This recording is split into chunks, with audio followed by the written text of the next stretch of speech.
Welcome to this week's transport vlog. Now, strap yourselves in because this week it's going to get a little bit technical as we look at aviation emissions and what the EU is trying to do to reduce them.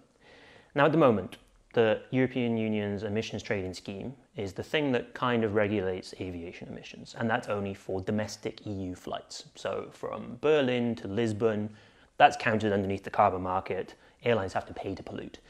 You take that same flight from Berlin to New York, though, and it's not included.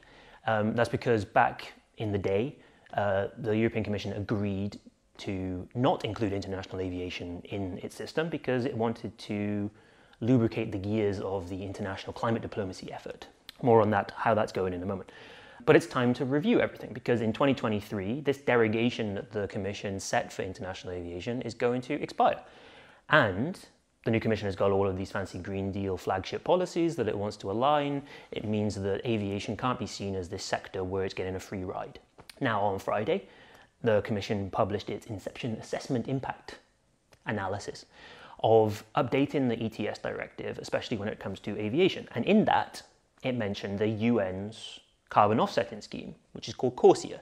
Now, the point of that is to cap global aviation emissions at a certain level, and every bit of growth above that level is paid for by airlines by investing in renewable energy projects, forestation schemes, all of this kind of thing. That was a bit of a scandal last week because ICAO, the UN body that regulates aviation, agreed to change this baseline above which all the growth will have to be paid for from 2019 and 2020 to just 2019. Because they said that the added slump in 2020's air travel demand caused by the coronavirus will put everything out of whack. Airlines will have to pay too much, blah, blah, blah, blah. A lot of people got angry about that because they said, well, airlines are not on the hook for that much money anyway. This is going to put the entire CORSIA scheme out of whack.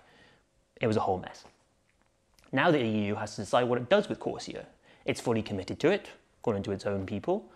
So how do you integrate CORSIA into the ETS? Now, it's come up with a number of options of how that's going to work, depending on the results of stakeholder feedback, consultation, its own inner workings.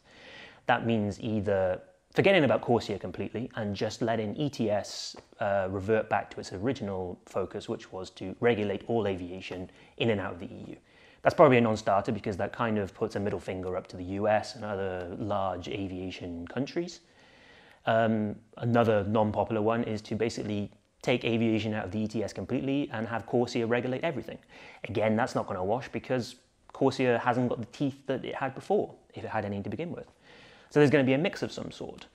And the most likely one at the moment is that ETS will continue to exist the way it has for the last few years, in that all of the aviation within the EU, EEA, is regulated by the carbon market, and then all of the flights in and out will be under CORSIA. Whether or not that will keep everyone happy remains to be seen, probably not. The other aspect of this is that a lot of the pollution permits that airlines get under the ETS at the moment are for free.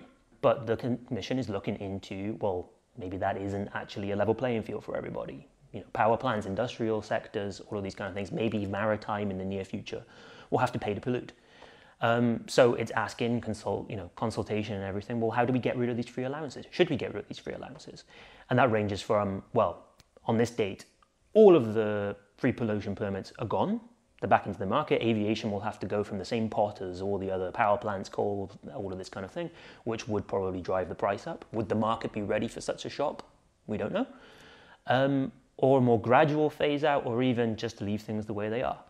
So this is what's going on at DG Klima and the aviation heads of the Commission.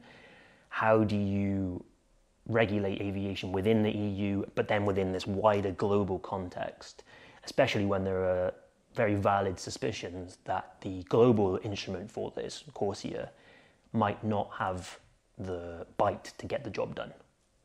But we'll see. It's one to watch. I told you it would be technical, and I think I've explained it correctly. I'm always happy for feedback if I haven't. And also personal opinions about what I'm saying.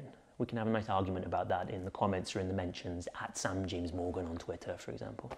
Thank you again to everyone who has tuned into this vlog over the few weeks that I've been doing it. Subscribe to the Transport Brief. Anyone who's kicked into the Euractiv crowdfund, we really appreciate it. And I'll see you next time. Ciao for now.